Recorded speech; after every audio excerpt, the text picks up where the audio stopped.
बच्चों, जय हिंद। बच्चों, class 8th subject science lesson first part 4B। बच्चों 4A का हमने यहाँ पर एडिंग मैन्योर एंड फर्टिलाइजर्स आपने बताया था। अब बच्चों मैन्योर तो हो चुका है, लेकिन अब फर्टिलाइजर को हम टीच कर रहे हैं। ठीक है बच्चों, तो इसको हमने 4B का नाम दिया बच्चों। ठीक है ना, जो मैन्योर था वो 4A था और फर्टिलाइजर बच्चों 4B कर दिया मैंने। देखें, फर्टिलाइजर्स बच्चों रासायनिक खाद। ठीक, गोबर की खाद को मैन्योर कहते हैं, वो प्राकृतिक होती है, जैविक होती है। फर्टिलाइजर्स रासायनिक खाद होती है बच्चों, ये बनाई जाती है, एक कृत्रिम होती है, ये फैक्ट्रियों और कारखानों में बनाई जाती है। अब देखें आप, they are chemical substances rich in specific nutrient. ये एक रासायनिक तत्व है जिनमें खास रूप से पोषण पाया जाता है, खास रूप से पोषण में ये पोषण पाया जाता है। They are produced artificially in factories. ये रासायनिक खादें कारखानों में कृत्रिम रूप से तैयार की जाती हैं। सम एग्जाम्पल्स ऑफ फर्टिलाइजर्स, रासायनिक खाद के कुछ उदाहरण: urea, ammonium sulphate, superphosphate, potash. NPK बच्चों, NPK को फुल फॉर्म में ऐसे कहते हैं, N means nitrogen, P means phosphorus, K means potassium, nitrogen, phosphorus और potassium. Advantage of using fertilisers, रासायनिक खाद प्रयोग करने के लाभ। Fertiliser helped farmers to obtain better yield of crop such as wheat, paddy and maize. रासायनिक खाद किसानों को अच्छी फसल उत्पादन करने में सहायता करती है, जैसे कि गेहूं, धान और मक्का। ठीक, fertilizers remove the specific deficiency of soil. रासायनिक खाद मिट्टी की खास कमी को हटा देती है, अर्थात मिट्टी में जो कमी होती है तथा पौधे को जिस पोषण की आवश्यकता होती है, रासायनिक खाद के द्वारा जब डाल दी जाती है खेत में, तो पौधा उसको रासायनिक खाद जो होती है वो प्राप्त कर लेता है। Like lake of nitrogen, phosphorus और पोटेशियम, अर्थात यदि खेत में नाइट्रोजन, फास्फोरस और पोटेशियम की यदि कमी है तो रासायनिक खाद डालने के बाद पौधे इन चीज़ों को मिट्टी से प्राप्त कर लेते हैं। डिसएडवांटेज ऑफ यूजिंग फर्टिलाइजर्स, रासायनिक खाद प्रयोग करने से हानियाँ क्या क्या होती बच्चों, ये देख लीजिए आप। The excessive use of fertilizers has deteriorate soil fertility. रासायनिक खाद अधिक मात्रा में प्रयोग करने से उपजाऊ मिट्टी का विनाश हो जाता है, उपजाऊ मिट्टी का विनाश हो जाता है। It has also become source of water pollution. रासायनिक खाद बच्चों जो है पानी में प्रदूषण का कारण भी होती है। It excessive use effect human health through food chain. रासायनिक खाद का अधिक प्रयोग करने से मानव के स्वास्थ्य और फूड चेन पर गलत असर पड़ता है। ठीक, आगे देखिए। देयरफॉर अर्थात in order to maintain fertility of soil, मिट्टी की उत्पादकता को बनाए रखना। इन ऑर्डर टू मीन इसी क्रम में मिट्टी की उत्पादकता को बनाए रखना। कौन बनाए रखता है? रासायनिक खाद।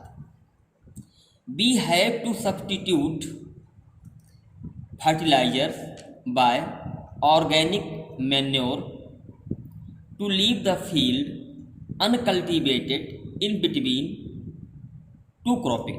ध्यान देखिएगा, we have to substitute fertilizer, हम रासायनिक खाद का विकल्प के रूप में, ऑर्गेनिक मैन्योर गोबर के खाद के विकल्प के रूप में हम रासायनिक खाद का प्रयोग करते हैं। अर्थात जब हम गोबर की खाद को, जैविक खाद को जब हम खेत में नहीं डाल पाते हैं या नहीं उपलब्ध करा पाते हैं तो उसके विकल्प के रूप में, सब्स्टिट्यूट माने विकल्प के रूप में रासायनिक खाद का प्रयोग करते हैं, और ताकि हमारे खेत की उत्पादकता बढ़ जाए। और उत्पादकता कैसे बढ़ेगी, दूसरा तरीका देखिए, to leave the field uncultivated in between two crop, दो फसलों के बीच में, दो फसल मतलब एक फसल उगाई और उसके बाद में हम खेत को छोड़ दें 2-3 महीने के लिए, तो उसके उस रूप में भी हमारे खेत की उत्पादकता बढ़ जाती है। आगे देखें, the use of manure improve soil texture,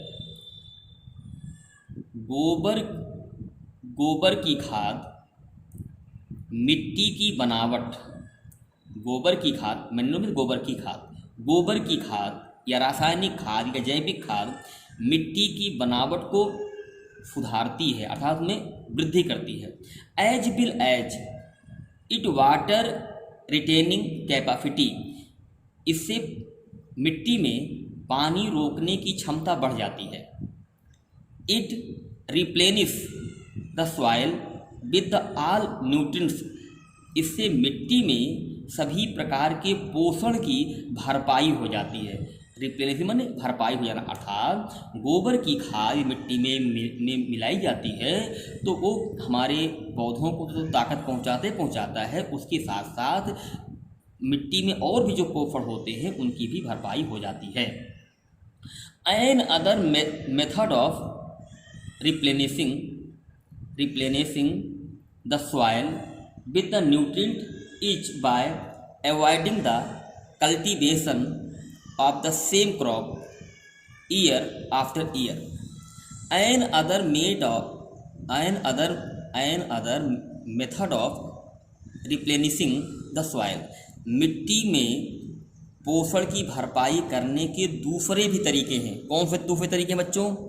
avoiding cultivation of the same crop after year, अर्थात मिट्टी में एक फसल के बाद हम दूसरी फसल बोएं, अर्थात जो फसल बोई गई है उसी सेम फसल को ना बो करके हम दूसरी फसल को खेत में बोते हैं तो भी हमारे खेत में पोषण की भरपाई होती है। It can be done by growing another crop alternatively, अर्थात ऐसा तब होता है जब हम फसल को अल्टरनेट रूप से हम उगाते हैं।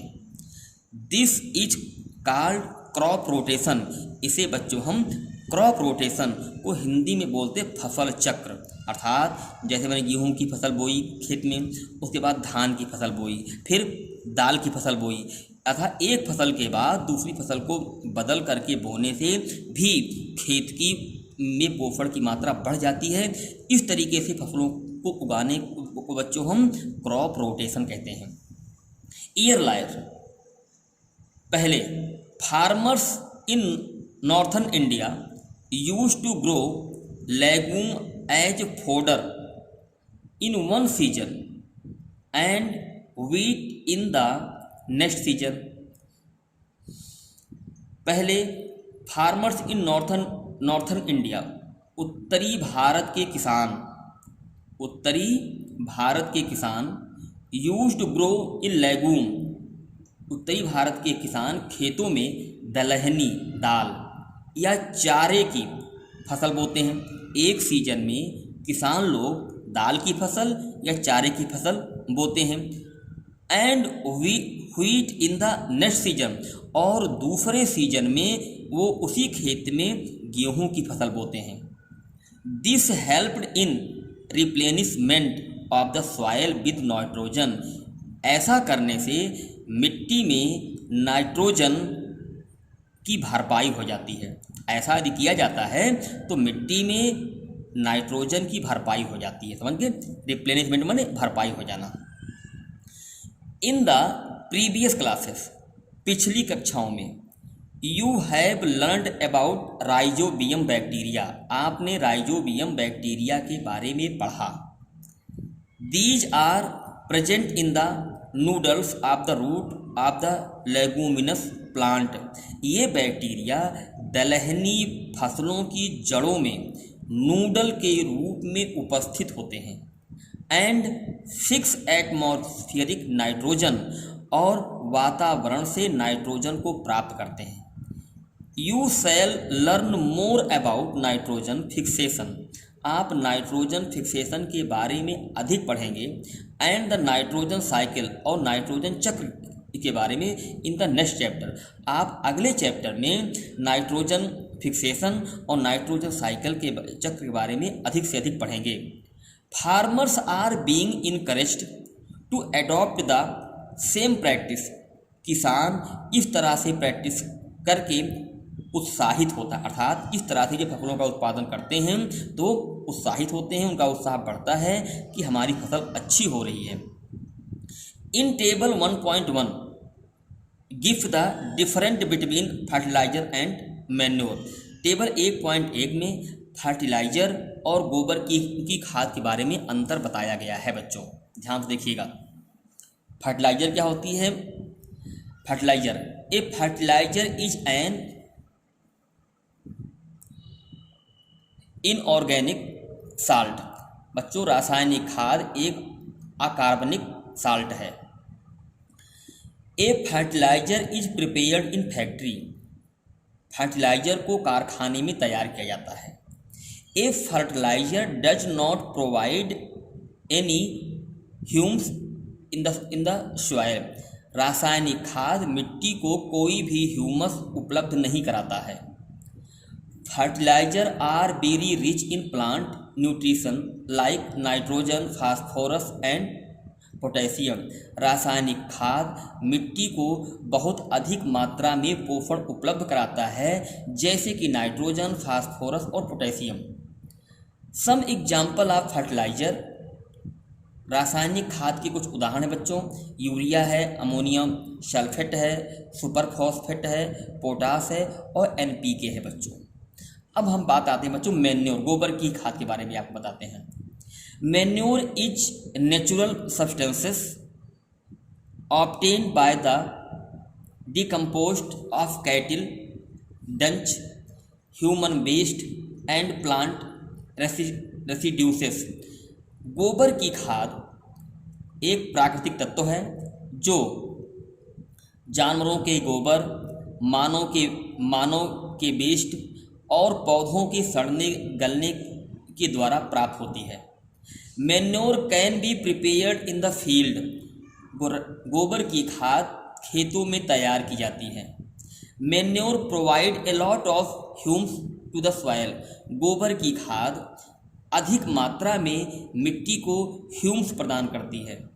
Manure is not very rich in plant nutrient, गोबर की खाद पौधों को अधिक मात्रा में न्यूट्रिएंट्स नहीं प्रदान करती है रासायनिक खाद की अपेक्षा। Example of manure are decomposition of dung, human waste, plant resident, अर्थात ये जो है मैन्योर गोबर की खाद की उदाहरण, अर्थात गोबर से, ह्यूमन वेस्ट से और पौधों के फड़ने गलने से गोबर की खाद प्राप्त होती है। आगे देखें। जय हिंद।